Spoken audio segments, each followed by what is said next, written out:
नमस्कार, मी मयुरेश कोंडूर. माझा विशेषमध्ये तुम्हा सगळ्यांचं स्वागत. महाराष्ट्र सध्या मोठमोठ्या गप्पा मारतोय स्मार्ट सिटीज वगैरे सगळ्या शहरांना बनवण्याच्या. त्याची मोठमोठी स्वप्नही दाखवण्यात आली आहेत गेल्या काही दिवसात आणि निवडणुका सुद्धा जिंकल्या गेलेल्या आहेत मोठ्या मतकांच्या फरकाने. पण त्या लवकरच कदाचित बाता ठरतील जर आपण एक महत्त्वाचा प्रश्न तातडीनं सोडवायला घेतला नाही तर. आणि तो प्रश्न आहे महाराष्ट्रातल्या शहरांमधल्या कचरा कुंडींचा.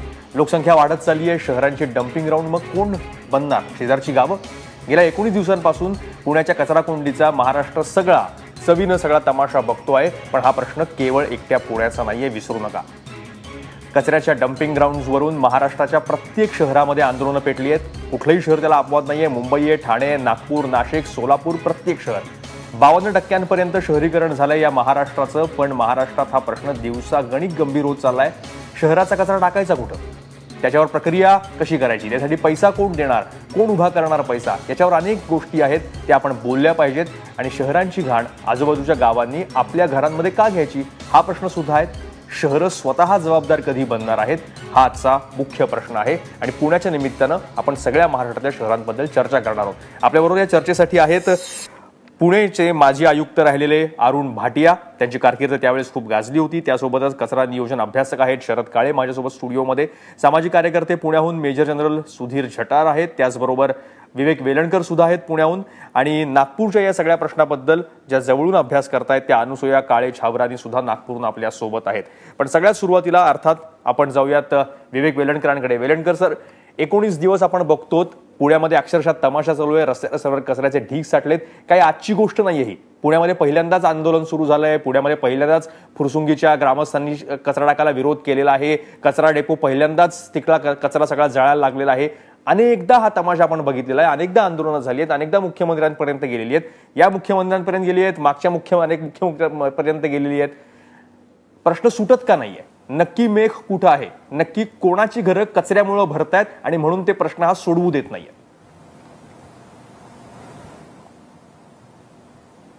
नाही, मुळात कसं आहे ना की दरवेळेला आम्ही फायर फायटिंग बेसिसवरच काम करतो. असं काही आंदोलन उभं राहिलं, प्रॉब्लेम सुरू झाला की तेवढ्यापुरती मलमपट्टी, त्यानंतर परत विसरून जायचं, तो पुढला परत एकदा प्रॉब्लेम उभा राहीपर्यंत. त्याला कायमस्वरूपी सोल्युशन काढण्याकडे आमची कुठलीही प्रकारची परिणामकारकता नाही. बरोबर. पुण्याला आणखीन एक कचरा डेपो असावा असं फक्त गेले 2-2.5 वर्ष बोललं जातंय. ती फाईल आजही मंत्रालयातच फिरतीये. त्याचं काय झालं हे कोणीच सांगू शकत नाही, अशी आत्ताची अवस्था आहे. पुण्यामध्ये जे अनेक ओल्या कचऱ्यापासून वीज तयार करणारे प्रकल्प गेल्या काही वर्षात उभे केले गेले, प्रचंड कोट्यावधी रुपये खर्च करून, त्याची अत्यंत वाईट अवस्था आहे. तिथेही वीज निर्मिती पुरेशी होत नाही, तिथनंही कचरा पुरेसा घेतला जात नाही. हे सगळं बघता इथे पूर्णपणे नियोजनाचा अभाव असं म्हणावं लागेल. आणि त्याला प्रशासन जबाबदार जेवढं आहे तेवढेच राजकारणी पण जबाबदार आहेत. पुण्यापुरतं बोलायचं झालं तर पुण्याचं वैशिष्ट्य आहे की 2007 सालापासून आजपर्यंत 4 आयुक्त या शहरांनी पाहिले, 4 महापौर पाहिले, 2 पालकमंत्री पाहिले. पण कचऱ्यावर काम करणारा महापालिकेतला वरिष्ठ अधिकारी मात्र एकच राहिलाय. 10 वर्ष तोच अधिकारी असूनही हा प्रश्न सुटला नाही. एकीकडे कार्यक्षमता दाखवणाऱ्या अधिकाऱ्यांच्या बदल्या करतं सरकार, तुकाराम मुंढेंपासून सगळ्यांच्या. पण इथं अकार्यक्षमता दाखवणाऱ्या अधिकाऱ्याला मात्र बदललं जात नाही. याच्यात खरी काय गोम आहे ती शोधण्याची गरज आहे.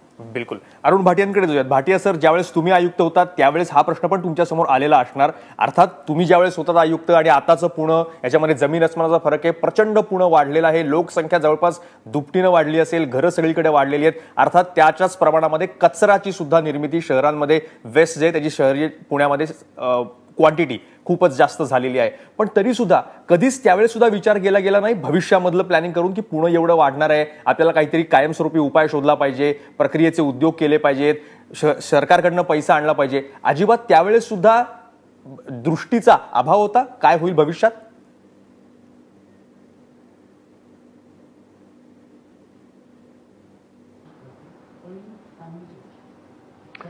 साहब, ये तो बहुत फार जुना प्रश्न आए हैं.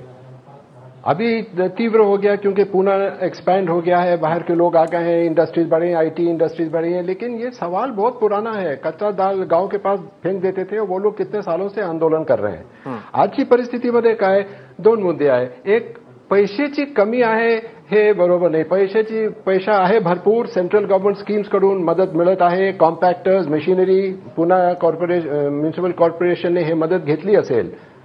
प्रॉब्लेम कुठे आहे? इम्प्लिमेंटेशनमध्ये, अंमलबजावणीमध्ये. आणि दोष कोणाला द्यायचा? कॉर्पोरेटरला तर दिलंच पाहिजे, पण त्याच्यापेक्षा जास्त दोष नोकरशाही म्हणजे कमिशनरला दिला पाहिजे. ते काम करून घेत नाही. तेव्हापासून तेव्हा 1999 मध्ये काही दिवस कॉर्पोरेशनमध्ये होतो. ते सफाई कामगार पक्ष सफाई कामगार के जो लोग हैं ये अपना काम दूसरों से करवा लेते हैं उनको पैसा देकर. आता कॉर्पोरेटर काय याच्याबद्दल करू शकत नाही, कारण हे कॉर्पोरेटरचे लोक आहे. इलेक्शनमध्ये हे कॉर्पोरेटरला मदत करतात. तो उनको डांट नहीं सकते, उनमें डिसिप्लिन नहीं ला सकते, कुछ नहीं. तो ये काम कौन करेगा? ये काम करेगा कमिश्नर को भी डर लगता है. म्हणजे वो कंट्रोल में नहीं लेता. जो कॉर्पोरेशन की एस्टैब्लिशमेंट है, मैन पावर है, वो अपने कंट्रोल में नहीं ले सकता, लेना नहीं चाहता, क्योंकि तकलीफ होगी, बदली होगी, कंप्लेंट्स हो गए, कॉर्पोरेटर्स उनके खिलाफ जाएंगे, नॉन कॉन्फिडेंस का मोशन पास होगा. तो ये बुजदिल फना और ये ड्यूटी से काम नहीं करने का जो ट्रेडिशन है, ये आईएएस ऑफिसर्स में भी आ गई है. त्याच्यामुळे बरोबर अरुण भाटिया, म्हणजे आतन परिस्थिती काय? बऱ्याचदा आपण राजकीय व्यवस्थेवर आणि प्रत्येकाचे कसे हितसंबंध राजकीय गुंतलेले असतात याच्याबद्दल बोलत असतो. कॉर्पोरेटर्स असतात, त्यांच्यासोबत कॉन्ट्रॅक्टर्स असतात आणि हे ज्यांना कामं दिली जातात त्या सगळ्या संघटना आणि कंपनीज असतात. पण त्याचबरोबर प्रशासन आतून हालत नाही, हाही त्याला एक महत्वाचा गोष्ट आहे. जठार सरांकडे. जठार सर, आपण पुण्याचं उदाहरण प्रातिनिधिक घेतोय. अशा प्रकारच्या गोष्टी बाकीच्या शहरांमध्ये पण अशाच घडतायत. पुण्यामध्ये कचऱ्यावर प्रक्रिया करायची जसं वर्षानुवर्ष बोललं जात आहे. मागचं सरकार होतं, अजित पवार तर पालकमंत्री होते, उपमुख्यमंत्री होते, त्यांचं तर सरकारवर एवढं वजन होतं, पण तरी सुद्धा झालं का नाही? त्यावेळेस सुद्धा हार्बी इंजिन नावाचा एक प्रकल्प आणला होता, तो कचरा प्रक्रिया करणार होता. कॅपिंग सगळ्या या फुरसुंगीच्या डेपोवर सगळं होणार होतं आणि सगळं छान सुंदर मस्त स्वप्न आपल्या सगळ्यांना दाखवलेलं होतं. प्रत्यक्षात काहीच घडलं नाही. असं का होतं? एवढे पैसे त्या प्रोजेक्टमध्ये इन्व्हेस्ट करून सुद्धा आज सुद्धा तिथे कचरा डेपोला आग लागते आणि आज सुद्धा तिथले गावातले आजूबाजूचे लोक आहेत, त्या गावामध्ये कोणीही लग्न करायला जाऊन मुलगी जायला तयार होत नाही, कारण तिथं खूप वास होतो. अशी परिस्थिती का?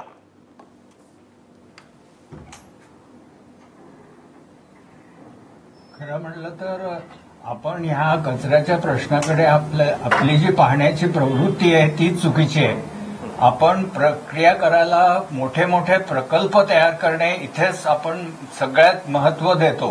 कारण काय तर तिथे जास्त पैसा खर्च होतो. आता इथे मला बोलून दाखवायचं नाहीये की का आमच्या नेत्यांना आणि बाबूंना जास्त पैसे खर्च करण्याची काय इच्छा असते. नाही बोला ना, पाहिलं बोला कळू दे. त्यातले हितसंबंध काय असतात हे कळू दे. केलं जठार सर, त्यातले हितसंबंध काय असतात? नुसते पैसे जाहीर करायचे, प्रकल्प जाहीर करायचे, 20 कोटी 25 कोटी काही 100 कोटी आकडे वाढवायचे, प्रत्यक्षात काहीच घडत नाही. ते हितसंबंधच कळू दे लोकांना, सांगा. नाही, प्रत्यक्ष घडतं ना. प्रत्यक्ष काय घडतं की तुम्ही 1 टन कचरा जेव्हा कॉन्ट्रॅक्टरला देता तर त्याच्याबरोबर त्याला 360 रुपये देतात आणि हे 360 रुपयाला टिपिंग फी म्हणतायत. कारण काय, तो आपल्यावर उपकार करतोय असं दाखवतो की कोणतरी आपल्याकडनं कचरा घेतोय. आणि 360 रुपये दर वर्षाला 8% वाढवले जातात. म्हणजे काही वर्षांनी आपण 2000 रुपये पर टन देणार बरोबर कॉन्ट्रॅक्टरला. आता ह्याच्यात दुसरी गोष्ट अशी आहे की उद्गमापाशीचं विलगीकरण केलं, जर आपण सेग्रेगेशन केलं आणि जर ज्या कचरा जर कमी केला, म्हणजे आपण आता रस्त्याची जर तुम्हाला तुलना करायची झाली तर नुसते रस्ते वाढवून वाहतुकीची कोंडी सुटत नाही, तर गाड्या कमी केल्या पाहिजे. त्याचप्रमाणे कचरा कमी केला पाहिजे. तर तुम्ही जर जागेवरच प्रत्येकाने जर कचरा कमी केला, म्हणजे ओला कचरा निराळा, सुका कचरा निराळा, प्लास्टिक निराळं, आणि शेवटी काय राहतं ज्याचा आपल्याला कुठल्याही तऱ्हेचा उपयोग करता येत नाही, ते आहे म्हणजे इनर्ट. आणि हे सगळीकडे ह्याचं म्हणजे ह्याच्यावर मोठी मोठी पुस्तकं लिहिलेली आहेत की जे इनर्ट मटेरियल आहे, ज्याच्यावर तुम्ही काही प्रक्रिया करू शकत नाही किंवा उपयोग करू शकत नाही, हे 15 ते 20% फक्त असतं. मग हे तुम्ही जर कुठल्या लँडफिल साईटवर टाकलं तर त्यांनी कोणाला दुर्गंधी पसरणार नाही, त्यांनी कोणाला काही त्रास होणार नाही. तर आपण आता पाहतोय, आपण म्हणतो आम्हाला डम्पिंग ग्राउंड द्या, डम्पिंग ग्राउंड द्या. अरे डम्पिंग ग्राउंड तुम्हाला कशाला हवंय? तुम्ही जागेवर विलगीकरण करत नाही आणि आमचा हा नेत्यांवर आणि बाबूंवर आमचा हा आरोप आहे की ते नागरिकांकडनं हे करून घेत नाहीत, कारण ह्याच्यात हितसंबंध आहे. एक्झॅक्टली. आणि ते जे आकडे तुम्ही सांगितले की आता काही टन, 1 टन कचरा उचलला एवढे पैसे, आणि परत त्यांच्यासोबत पुढचं कॉन्ट्रॅक्ट, आणि एका पॉइंटला 2,000 रुपये प्रति टन, असं जर झालं आणि एकूण काही 100 टन जो आहे तो कचरा, जवळपास 1000 टनापेक्षा जास्त कचरा एकेका शहरामध्ये तयार होतो. आपण ते गुणिले केले तर आकडा किती होऊ शकतो कचरा उचलण्याचा, आणि मग त्यानंतर प्रत्येक त्याच्यावर येत जाऊन पैसा किती मोठा होतो, आणि मग आपल्याला कळतं की कचरा सुद्धा कोणाची घरं कशी काय भरू शकतो, आणि त्याच्यातनं इथनं सुद्धा पैसे जर काढले जात असतील तर का हा प्रश्न वर्षानुवर्ष सुटत नाही शहरात, मला याचा अंदाज आपल्याला यावा. पुणे त्याचं प्रातिनिधिक उदाहरण. आपण शरद काळेंकडे जाऊयात. काळे सर, आपण वर्षानुवर्ष शहर नियोजनाचा आणि कचरा नियोजनातला विशेषतः त्यातला अभ्यास करत आहात. जर अशी मॉडेल्स सांगितली जातील, पुण्यामध्ये तर हरबिंजर असं नाव इतके वेळा विकलेलं आहे, आणि ते कॅपिंग करण्याचा प्रकार इतक्या वेळा स्वप्न ते विकलेलं आहे की आता वैतागलेत पुणेकर सुद्धा आणि फुरसुंगीचे लोक सुद्धा. खरंच हे जे सांगितलं जातं ते प्रत्यक्ष होणार असतं का? कचरा नियोजन ही खरोखरच एवढी अवघड प्रक्रिया आहे का? मयुरेश, प्रश्न चांगला आहे, चर्चा चांगली आहे. मी नेहमी लोकांना सांगतो की या कचऱ्याच्या बाबतीत एका गालिबच्या शेरासारखी आपली सगळ्यांची स्थिती झालेली आहे. हे गालिब म्हणतं की जिंदगीभर एक ही भूल करता रहा बार बार गालिब, धूल चेहरे पे थी लेकिन आईना साफ करता रहा. कचऱ्याच्या बाबतीत आपली स्थिती तशी आहे. तसंच झालंय. बरोबर. उद्या जर आपण सगळ्यांनी ठरवलं की मयुरेशनी, मिस्टर जठार, आपण जे सगळे चर्चेत भाग घेतो, सगळ्यांनी ठरवलं की मी माझ्या घरातनं कचरा म्युन्सिपाल्टीला देणार नाही, विषय संपला. एका दिवसात पुणे स्वच्छ होऊ शकतं, एका दिवसात भारत स्वच्छ होऊ शकतो. असं का होत नाही? कारण तुम्ही जर हे आता जळणारा कचरा बघितला समोरचा, किंवा पुण्याच्या कचऱ्याचा प्रश्न दिसला, त्याच्यामध्ये 2 महत्त्वाचे घटक आहेत की ज्याच्यामुळे सगळ्या कचऱ्याला दुर्गंध यायला लागतो. एक आहे तुमच्या घरातनं येणारं खरकटं, आणि दुसरा आहे प्लास्टिकच्या पिशव्या. आणि या दोन्हीला आपण जबाबदार आहोत, हे लक्षात घ्या. कचरा 3 विविध लेव्हलवरती, पातळ्यांवरती तयार होतो. एक तुमच्या घरामध्ये, एक कम्युनिटी लेवल म्हणजे सोसायटीच्या लेवलवरती, आणि एक ज्याला बल्क जनरेटर आपण म्हणता येईल की हॉटेलवाले असतात, मोठमोठ्या मंडया असतात, अशा ठिकाणी. आणि या तिन्हीचं नियोजन आपल्याला तिन्ही वेगवेगळ्या पातळ्यांवर करायला लागेल. मी तुम्हाला गेली 15 वर्ष माझ्या घरातला, 15 काय जास्ती, गेली कित्येक वर्ष माझ्या कचरा मी म्युन्सिपाल्टीला दिलेला नाही, आणि माझ्या घरी तो कचरा मी जिरवतो. अगदी सहज शक्य आहे. थोडीशी मेहनत करायला लागते, घरी कचरा बारीक कापावा लागतो, आणि आपल्या कुंडीमध्ये टाकताना तो एक विशिष्ट पद्धतीने, कोणाला इंटरेस्ट असेल तर मी पुणे महापालिकेला याचं मार्गदर्शन करणारच आहे, पण त्यावेळेला की तुम्ही तो सगळा तुमचा कचरा तुमच्या घरात जिरवू शकता. जो कम्युनिटी लेवलवर, आता आमच्या काही मुंबईच्या विजयनगर सोसायटीने खूप चांगलं उदाहरण समोर ठेवलं आहे की जिथे 500 फ्लॅट्स एकत्र सगळ्या कचऱ्याचं नियोजन करतात, आणि त्यांच्या सोसायटीमधनं मुंबई म्युन्सिपाल्टीला ओला कचरा दिला जात नाही. जर आता पुण्यातल्या इतक्या सुशिक्षित आणि मोठमोठ्या गृहनिर्माण संस्था आहेत जिथे सुशिक्षित लोक, सुसंस्कृत लोक राहतात, त्या लोकांनी जर ठरवलं की आमचा कचरा आम्ही म्युन्सिपाल्टीला देणार नाही, अर्धा कचरा म्युन्सिपाल्टीचा कमी होतो. जर तुम्ही बाहेर जाताना, बाजारात जाताना स्वतःची पिशवी घेऊन गेलात आणि भाजीवालीला सांगितलं की प्रत्येक, नाही तर भेंडीसाठी वेगळी पिशवी मागतात, कोथिंबिरीसाठी वेगळी पिशवी मागतात, एका घरात 5 ते 6 पिशव्या रोज येतात, 30 दिवसात 150 पिशव्या येतात, 1 महिन्यामध्ये, एका वर्षामध्ये 1800 पिशव्या आपल्यामुळे त्या डम्पिंग यार्डवर जातात, हे लक्षात घ्या. प्रत्येक घरामुळे. जर आपण हे थांबवलं आणि जर हे बल्क जनरेटरसाठी, आता तुम्ही जे पुण्याचा विषय चाललाय, पुण्याचे काही बायोगॅस प्लांटला मी पण तांत्रिक मार्गदर्शन करतो, तर या ठिकाणी मुळामध्ये एखादा प्रकल्प लावणं आणि तो चालवणं याच्यामध्ये 2 फरक आहे, जमीन आसमानाचा फरक आहे. आणि ते प्रकल्प अगदी व्यवस्थित चालतील ह्याची जबाबदारी अजूनही मी घ्यायला तयार आहे. पण परिस्थिती अशी आहे, जसं वेलणकर सरांच्या पण बोलण्यामध्ये आलं की असे 25 आहेत, त्यातले 5 किंवा त्याच्याहून जास्तच आहेत ते बऱ्यापैकी थोडेफार चाललेत, बाकी सगळ्यांची अवस्था वाईट आहे. त्याच्यातही आपण वीज निर्मिती जी म्हणतो, तुम्ही एक लक्षात ठेवा, सगळ्यांनी एक लक्षात ठेवा, आपल्या सगळ्या श्रोत्यांनी एक लक्षात ठेवा की कुठल्याही कचऱ्यातून वीज निर्मिती करणं आणि त्याच्या प्रॉफिटेबिलिटी बघणं हा आपला फार मोठा चुकीचा दृष्टिकोन आहे. मुळामध्ये आपण कचरा, हे सर्व्हिस टॅक्स आपण पृथ्वीला देतोय, हा जर कचरा आपण प्रोसेस केला नाही तर उद्या येणारं उत्पन्न, उद्या येणारं शेतीचं उत्पन्न आपल्याला मिळणार नाहीये. एक छोटा प्रयोग मी केला, तुम्हाला कदाचित माहिती असेल की एका काचेच्या बंद बाटलीमध्ये मी 17 वर्षे एक झाड वाढवतोय. त्याचं पडणारं पान हे नव्या येणाऱ्या पानाचं खत असतं. तर पडणारं पान कचरा असतं तर ते नवं पान आलं नसतं. मुळात ही जी पृथ्वी आहे ती सुद्धा अशीच एक बंद काचेची बाटली आहे. जे उपाय तुम्ही सांगतायत किंवा नागरिकांची जबाबदारी सांगतात ही कोणीच नाकारू शकत नाही, ते बरोबरच आहे. म्हणजे तसं झालं तर जवळपास 50% कचरा जो ऍक्च्युली आपण पालिकेकडे जबाबदारी त्याची देतो तो येणारच नाही. पण मग उरलेल्या 50%चं काय? आपण एक पब्लिक पॉलिसी बद्दल पण बोलतो जी पूर्णपणे फसलेली आहे, त्याबद्दल पण आपण बहुतांश कन्व्हिन्स आहोत. येतो मी काळे सर तुमच्याकडे. आपण अनुसूया काळेंकडे जाऊयात नागपूरला. नागपूरमध्ये आम्ही असं ऐकून होतो अनुसूया मॅडम की काही अशा प्रकारचे नवीन प्रयोग झालेले आहेत कचरा उजळण्यासाठीचे. कोणाला खासगी संस्थेला पण ते काम दिलं होतं, कंपनीला. पण परिस्थिती काय आहे? नागपूर सुद्धा असंच पुण्यासारखं किंवा मुंबईसारखी बकालावस्था होत चाललेली आहे. नक्की प्रश्न कुठे आहे? नागरिकांची जबाबदारी मान्य आहे, पण पब्लिक पॉलिसी म्हणून कुठे आहेत आपली शहरं? आता सध्या आमच्याकडे जी भांडेवाडीमध्ये आग लागली होती काही दिवस आधी, त्याच्यामुळे प्रशासन थोडी जागली. पण कसं आहे, सर्व्हिस प्रोव्हायडर्स जे आहेत इकडे त्या लोकांना रूल्स माहिती आहेत. त्या लोकांना नागरिकाकडून पैसे घ्यायचे आहेत, युजर मनी घ्यायचा आहे माहिती आहे, पण ते करू नाही शकत. कारण प्रशासन जी आहे, जिथे पॉलिटिकल गुरु येतात तिथे ते लोक पैसे घेऊ नाही शकत, कारण तिथे वोट बँक आहे. बरोबर. हे लोक म्हणतात पेपरवरती की हो हा प्रयोग सुरू होणार आहे, ते सुरू होणार आहे, इतके करोडो खर्च होणार आहे. पण ऍक्च्युली कचरा व्यवस्थापन जे आहे आमच्याकडेही ठप आहे.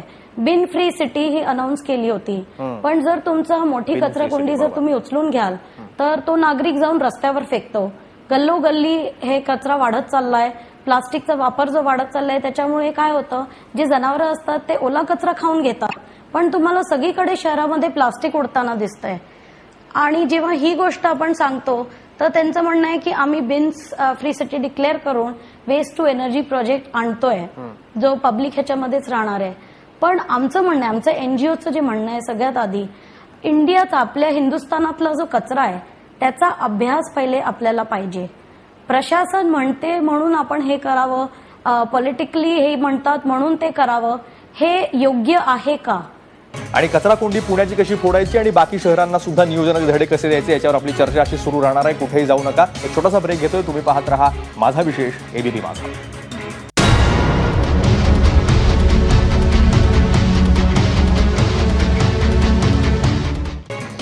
माझा विशेषमध्ये तुम्हाला सगळ्यांचं स्वागत आहे. आपण चर्चा करतो की पुण्याची कचरा कोंडी जी 19 दिवस अशीच चालू आहे ती कधी फुटणार आणि कचरा नियोजनासाठी आपण काहीतरी धडा जगाकडनं घेणार आहोत की नाही आपल्या नव्या स्मार्ट शहरांसाठी. वेलणकर सरांकडे येतो. वेलणकर सर, जे मगाशी छोटे छोटे प्रकल्पांविषयी आपलं बोलणं झालं, कचरा वीज निर्मिती ज्यातनं होते, त्याची अवस्था नेमकी पुण्यामध्ये काय आहे? ते बंद का पडलेले आहेत? एक असाही नियम केला गेला होता की प्रत्येक सोसायटी ज्या आहेत त्याच्यामध्ये ओला कचरा सुका कचरा हा वेगळा करूनच द्यावा. जर तसा झाला नाही तर दंड सुद्धा आकारण्यात येईल. तसे सुद्धा बहुतांश सोसायटीज करत असून सुद्धा परत आपल्याला हाच प्रश्न काय येतो, भेडसावतो? नाही, मुळात कचऱ्यापासून वीज निर्मितीचे प्रकल्प बंद पडतायत त्याचे काही कारणही नागरिकांचा विरोध आहे. आणि याच्यात सुद्धा प्रॉब्लेम असा आहे की हे जी वीज तयार होतीये ती स्ट्रीट लाईटसाठी वापरली जाते, त्यामुळे हे प्रकल्प रात्री चालवले जातात. आता रात्री त्या जनरेटर सेटचा आवाज जर मध्यवस्तीमध्ये यायला लागला तर लोक त्याला विरोध करणारच आहेत. परंतु आता नेट मीटरिंग सारख्या स्कीम्स आलेल्या आहेत की तुम्ही दिवसा तो प्रकल्प चालवू शकता, त्यातनं तयार होणारी वीज महावितरणला, ग्रीडला विकू शकता आणि तेवढ्या विजेचं तुम्ही एक प्रकारे क्रेडिट घेऊ शकता. जे तुम्ही रात्री वीज वापरता त्यातनं तुम्हाला त्याचं क्रेडिट मिळतं.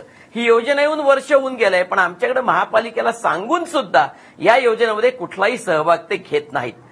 सोसायट्यांमध्ये अनेक ठिकाणी कचऱ्या वेगळा करण्याची, ओला कचरा जिरवण्याच्या सोयी केल्या. त्याकरता 5% त्यांना महापालिका करामध्ये सवलत सुद्धा देते.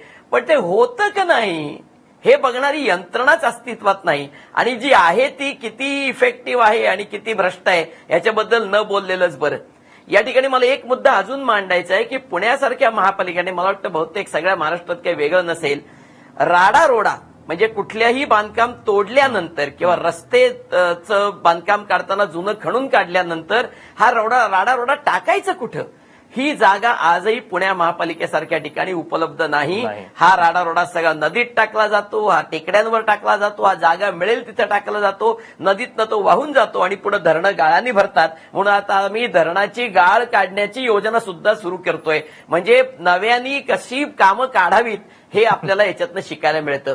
परंतु मला म्हणजे गंमत अशी आहे, माहिती अधिकारात लिहून दिलं की कुठे टाकतं पुण्यातला राडारोडा, तर पुण्याच्या हद्दीच्या बाहेर.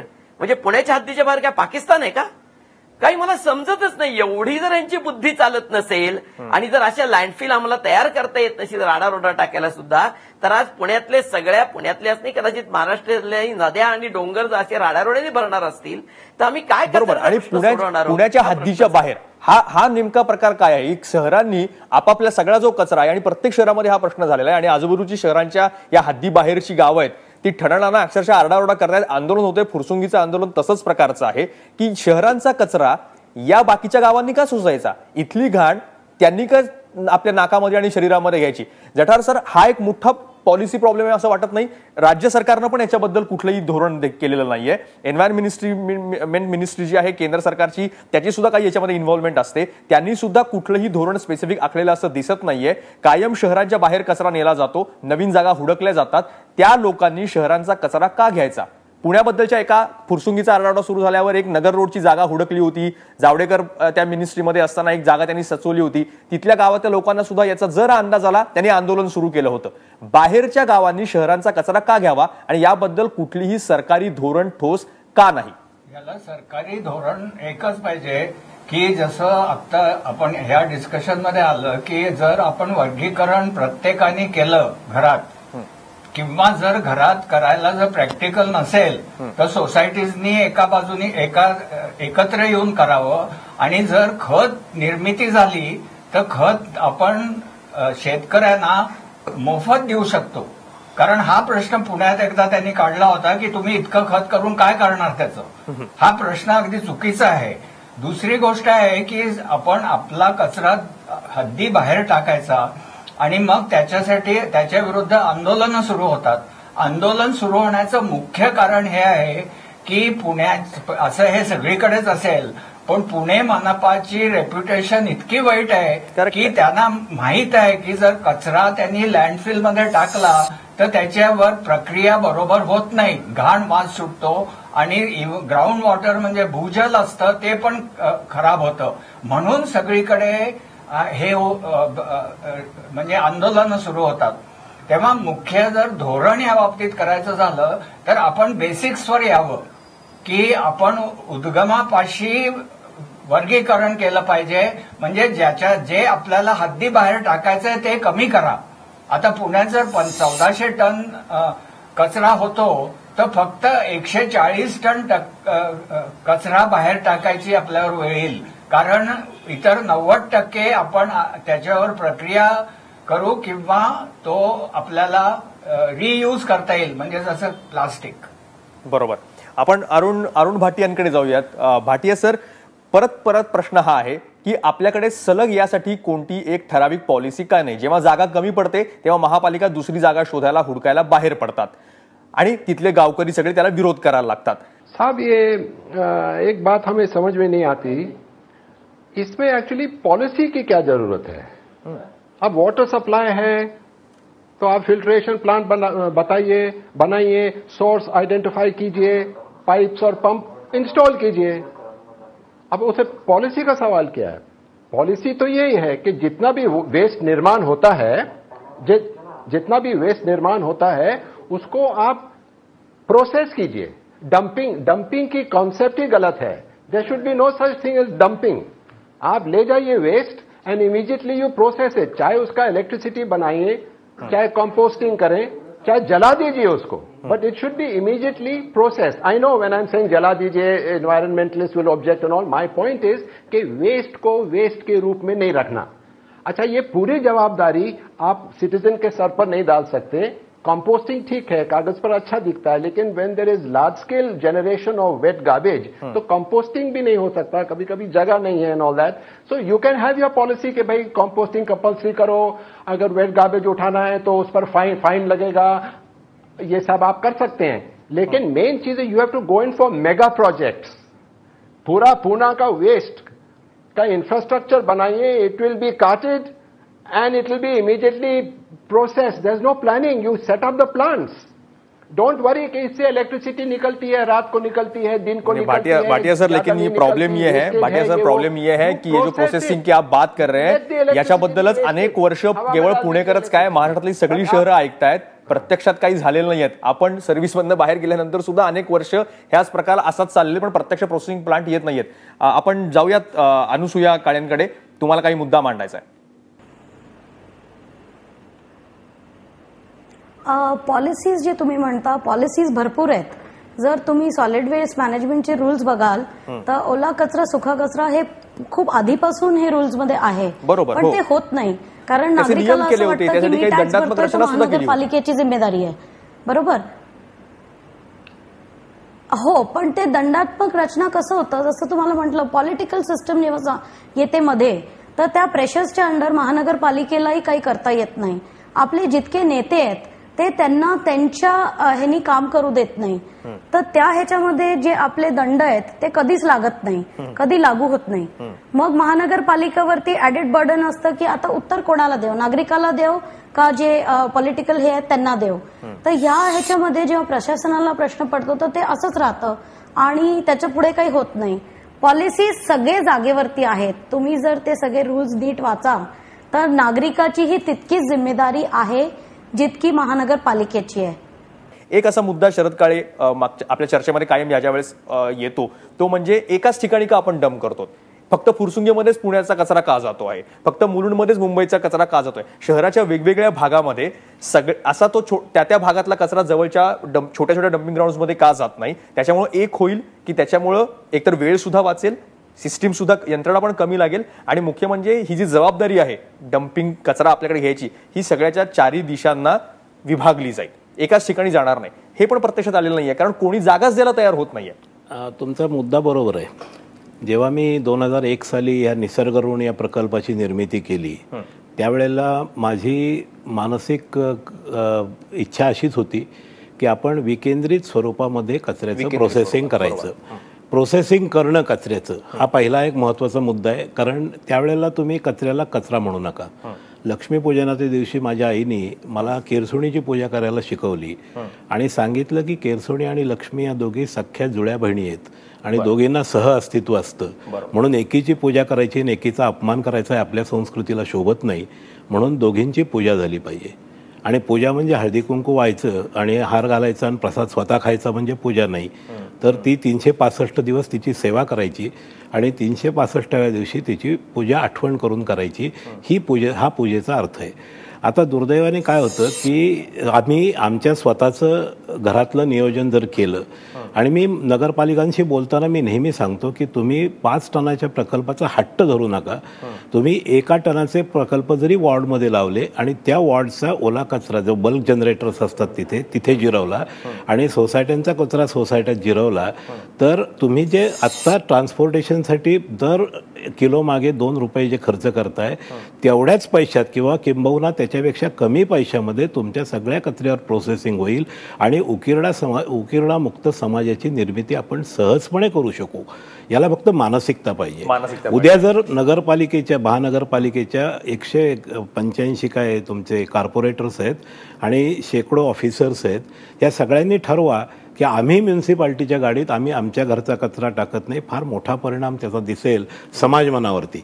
आणि आपल्याला समाजमनावर हा परिणाम घडवून आणायचा आहे. जोपर्यंत समाजमनावर हा परिणाम घडून येत नाही तोपर्यंत हे मोठ्या प्रोजेक्टची भाषा चालू राहील. आपला मोठं प्रोजेक्ट्स हे भारताला सोल्युशन नाही, हा माझा वैज्ञानिक म्हणून अगदी छातीठोकपणे मी सांगू शकतो. Great interesting. त्याच्यामुळे आता तरी ज्यावेळेस पुण्याची कचरा कोंडी सोडवायचा प्रयत्न केला जाईल आणि त्यावेळेस मोठमोठे प्रोजेक्ट्स, त्यांचे मोठमोठे आकडे, मोठमोठी नावं आपल्या तोंडावर फेकली जातील, त्यावेळेस शरद काळेंनी सांगितलं ते आपण लक्षात ठेवलं पाहिजे की मोठे प्रोजेक्ट्स हा आपलं सोल्युशन नाही. प्रत्येकाने ही जबाबदारी विभागून घेतली पाहिजे.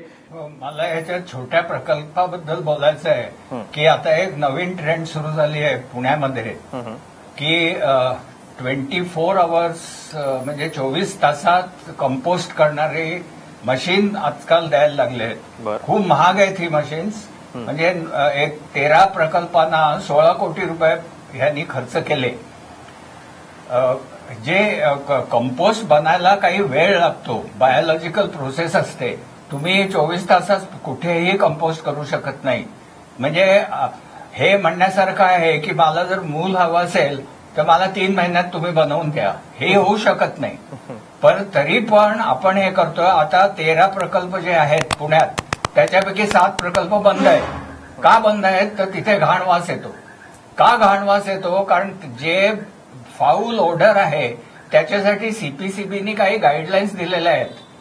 म्हणजे जसं ॲटमायझर आहे किंवा बफर झोन ठेवणं, हे ह्यापैकी कुठलीही रूल्स आपले पीएमसी घ्या किंवा आपलं प्रदूषण मंडळ घ्या, हे पाहत नाहीत. सगळ्यात आम्ही माहिती अधिकारात ही माहिती काढली की जेव्हा प्रकल्प केले जातात तेव्हा पुणे मनपा प्रकल्प ऑर्डर देऊन देते, त्याच्यानंतर एमपीसीबीला कळवते, प्रदूषण मंडळाला, की ह्याला आम्हाला ऑथरायझेशन द्या. म्हणजे त्याचं सायटिंग कुठे झालंय, त्याचा रिपोर्ट बनलाय का, हे कुठलीही गोष्ट होत नाही. तेव्हा माझं म्हणणं एकच आहे, तर एक तर नियमाप्रमाणे सगळ्या गोष्टी जर तुम्ही केल्या तर कचरा कमी होईल आणि कचरा कमी करणं हे आपलं ध्येय असायला पाहिजे. एकदम सोपी गोष्ट आहे की नियम आहेत, अगोदर केलेले आहेत, पहिल्यापासून अस्तित्वात आहेत, त्याच्याकडे नजर ठेवली तरी सुद्धा हे पूर्ण होऊ शकतं. वेलणकर सर, एकदम अगदी थोडक्यामध्ये लगेच काय करायला पाहिजे पुण्याची ही कचरा कोंडी सोडवण्यासाठी? नाही, एक मगाशी सर म्हणले तसं की नागरिकांच्या स्तरावर प्रत्येक घरामध्ये ओला सुका कचरा वेगळा करणं, ओला कचरा होता होईल तेवढा तिथेच जिरवणं, नसेल तर विकेंद्रित पद्धतीने छोटे छोटे प्रकल्प करून त्या ठिकाणी तो ओला कचरा त्याच भागात जिरवणं, जेणेकरून ट्रान्सपोर्टेशन कॉस्टही कमी होतील आणि कोरडा कचरा जो रॅकपिकर्स उचलून नेतात तो नेण्यासाठीची व्यवस्था सक्षम करणं. या गोष्टी जरी केल्या तर खूप मोठा ताण हा यंत्रणेवरचा कमी होईल आणि त्याच्याच बरोबरीने राडारोडा टाकण्यासाठीच्या जागा, लँडफिल्स निश्चित करणं की त्याच्यात कुठलाही वास नसतो, काही नसतं, परंतु तो शहरात अन्यत्र कुठेही जिरवता येत नाही, त्याच्यासाठी या साईट्स निश्चित करणं, अशा गोष्टी जरी तातडीने झाल्या तरी खूप फरक पडू शकतो. भाटिया सर, अगदी थोडक्यामध्ये तुम्हाला काहीतरी बोलायचं आहे? हो साहेब, थोडक्यात बोलतो. 2 गोष्टी. शहर के अंदर छोटे छोटे प्रकल्प करना, इससे मैं सहमत नहीं हूं. बहुत कंटेमिनेशन होगा, रेजिडेंट्स को तकलीफ होगी और ये गुड पॉलिसी नहीं है. नंबर 1. नंबर 2, मैं फिर बोलता हूं कि बड़े प्रकल्प शुरू करना चाहिए. बिग लार्ज प्रोजेक्ट्स शुरू कीजिए फॉर रिसाइकलिंग वेस्ट. ये क्यों नहीं ठीक से काम कर रहे हैं, इस पर आप देखिए. इट्स लाइक अ फैक्ट्री, ये काम नहीं ठीक कर रही, मशीन खराब है, कॉन्ट्रैक्टर्स को आप व्यवस्थित पैसा नहीं दे रहे, ये दुरुस्त कीजिए, आप ठीक कीजिए इसको. Why can a large plant abroad in Germany, in Singapore, आप जाके देखिए, बहुत बड़े बड़े प्लांट्स हैं, पूरा कचरा शहर से बाहर निकाला जाता है. तो ये सिटीजन के सर पर रखना भी ठीक नहीं है की आम्ही काही कचरा म्युनिसिपॅलिटीला देणार नाही. तर कुठे टाकणार तुम्ही? सगळा गीला कचरा तो नहीं रहता है. तो ठीक है, citizen must do his job, वो सही है, लेकिन वो उपाय नहीं है, सोल्यूशन नहीं है. Big plants, mega plants, as the city grows, दोन प्रकारची आपण म्हणूयात काय स्कूल ऑफ थॉट्स याला जर म्हणायचं असेल तर, प्रशासनाचा इतका वर्ष दांडगा अनुभव अरुण भाटिया आपण सांगतायत की शेवटी मोठ्या शहराचं नियोजन करताना तुम्हाला मोठ्या प्रकल्पांविषयी विचार करावाच लागेल, ती काही सरसकट नाकारून चालणार नाही. आणि त्याचबरोबर या क्षेत्रामध्ये काम करणारे जे तज्ज्ञ आहेत ते असं म्हणतात की नाही, नागरिकांची पण जबाबदारी आहे, छोटे छोटे प्रकल्प व्हायला पाहिजेत. कदाचित या दोन्ही वेगवेगळ्या विचारांमध्ये काहीतरी सुवर्णमध्य असेल, तो सुवर्णमध्य आपण लवकरात लवकर साधला पाहिजे. मग हा प्रश्न, ही कचरा कोंडी आणि शहर नियोजनातल्या कचरा प्रक्रियेकडे आपण वाटचाल करू शकू. जाता जाता गेले काही दिवस पुण्याची कचरा कोंडी जी ती अशीच राहिलेली आहे, कारण पुण्याचे नेते जे ते दौऱ्यावर गेले होते, पालकमंत्री दौऱ्यावर, महापौर दौऱ्यावर, आयुक्त दौऱ्यावर. अपेक्षा आहे की जे ते त्यांच्या ज्या ज्या देशांमध्ये ते गेले तिथनं काहीतरी चांगलं कचरा नियोजनामधलं काहीतरी चांगलं शिकून येतील आणि इथं पुण्यामध्ये येऊन आणि महाराष्ट्र शहरामध्ये येऊन दाखवतील. आठवण करून देतो की इजिप्तची जी राजधानी आहे कायरो, तिथे जर तुम्ही गेलात कधी तर तिथे एक अल अझार पार्क नावाचं खूप मोठं, काही एकर अंतरावर आकारावर विस्तारलेलं एक मोठं पार्क आहे, गार्डन आहे. ते कशावर आहे माहिती आहे? ते आहे, जसं डम्पिंग ग्राउंडचा पुण्याचा प्रश्न आहे, मुंबईचा प्रश्न आहे, जसं कैरोच्या बाहेर सुद्धा एका डम्पिंग ग्राउंडचा अनेक वर्ष कचरा टाकून टाकून प्रश्न तयार झाला होता, लोक चिडलेले होते. त्या सगळ्या कचऱ्यावर पूर्णपणे कॅपिंग करून त्यांनी त्याच्यावर एक सुंदर गार्डन उभारलेलं आहे. आणि आता ज्यावेळेस सगळे परदेशी पर्यटक कायरोमध्ये, इजिप्तमध्ये जातात त्यावेळी आवर्जून या कचऱ्यावर उभारलेल्या गार्डनला भेट देऊन येतात. ते एक मोठं आश्चर्य बनलेलं आहे. अशा प्रकारचं गार्डन आपण इजिप्तकडनं शिकू शकू का? आपल्या कचऱ्यावर प्रक्रिया करून काहीतरी छान आकर्षक तयार करण्यासाठी अपेक्षा ती ठेवूयात आणि या चर्चेमध्ये इथंच थांबूयात. माझा विशेषमध्ये सगळे जे आपले तज्ज्ञ आहेत ते सहभागी झाले त्याबद्दल त्यांचे आभार मानतो आणि माझा विशेषमध्ये इथंच थांबूयात. तुम्ही पाहत राहा एबीपी माझा.